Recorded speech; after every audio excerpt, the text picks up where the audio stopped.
Welcome back. Before we take a look at the day's business news, let's take a look at the stock indices across the GCC.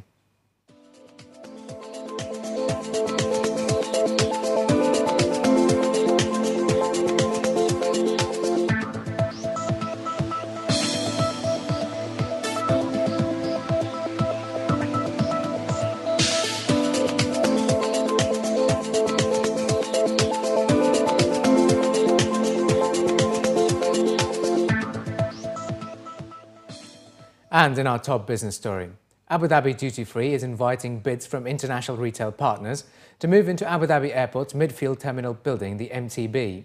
In a statement, Mohammed Al-Buluki, Chief Commercial Officer of Abu Dhabi Airports, said that Abu Dhabi Airports is calling on ambitious, innovative retailers, food and beverage operators, as well as leading brands from all over the world to participate in this commercial process. The MTB, which is expected to open in July 2017, will have a total of 28,000 square meters of leasable space, with 18,000 square meters for retail and 10,000 square meters for food and beverage outlets, as per the statement. More than 30 million passengers are expected to pass through the MTB, which is expected to cost 10.8 billion dirhams. Merger synergies and an active project portfolio came together to propel Al Dar Properties to a net profit of 2.25 billion dirhams for 2013, up 67% from a year ago. Fourth quarter returns were particularly robust, growing 79% to 427 million dirhams. Last year's net profit gains were also helped by the handover of infrastructure as part of a transaction with the Abu Dhabi government announced last year. Full-year revenues weighed in with 5.38 billion dirhams. The company had recommended a cash dividend of 7 fils a share, 17% higher than in 2012. Also, recurring revenue grew 27% to 1.83 billion dirhams, largely due to the combination of Al Dar and Suruh investment properties on merger. Al Futtaim Caroleon's joint venture in the UAE, has been awarded a £110 million contract by Abbar Properties to build a 5-star Hard Rock hotel in Abu Dhabi. According to a local report, Caroleon is a support services company based in the UK. It has a joint venture with Al Futtaim Group, which owns the Dubai Festival City. The mall features a Hard Rock Cafe, which is owned by Hard Rock Middle East, a group of private investors. The 378-room hotel will feature restaurants, entertainment and meeting facilities, according to the statement.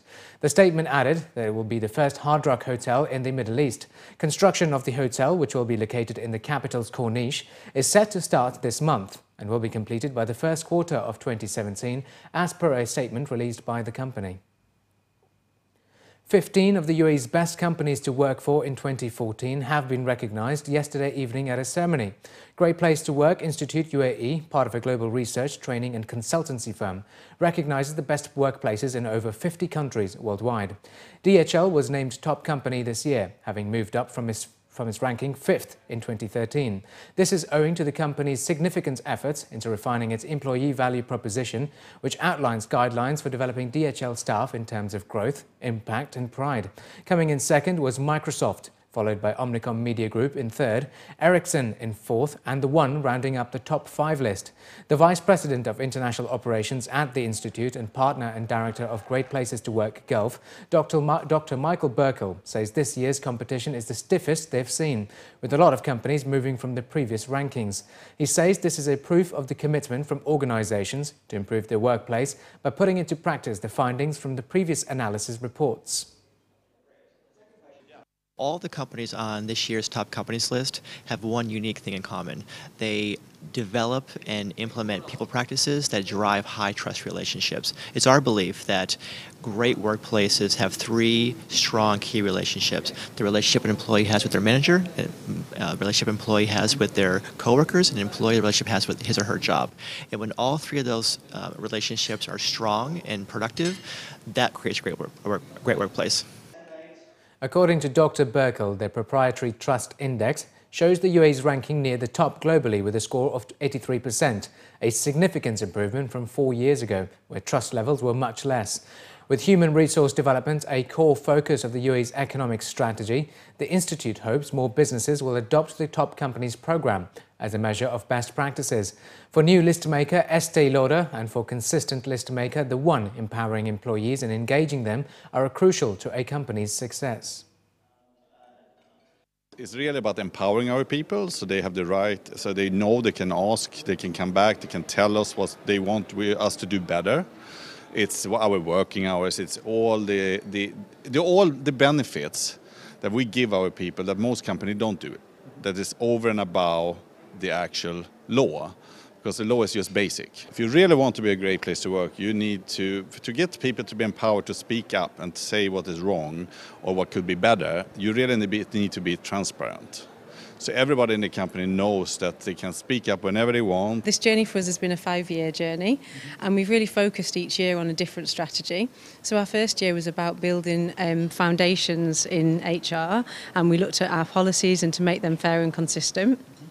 In the following year, we developed that and looked at our training and development plans and how we could develop our employees. And then over the last couple of years, we've focused mainly on employee engagement, where we've put in employee focus groups and different ways to connect with employees. And our next project is on succession planning. I think you need to have a roadmap in place in the beginning so that you know exactly the path you want to take. You need a clear HR strategy that's linked to the business strategy to make sure that everything you do is actually supporting the business. And especially in this region, we really believe that fair and consistent policies and communication with our employees is critical.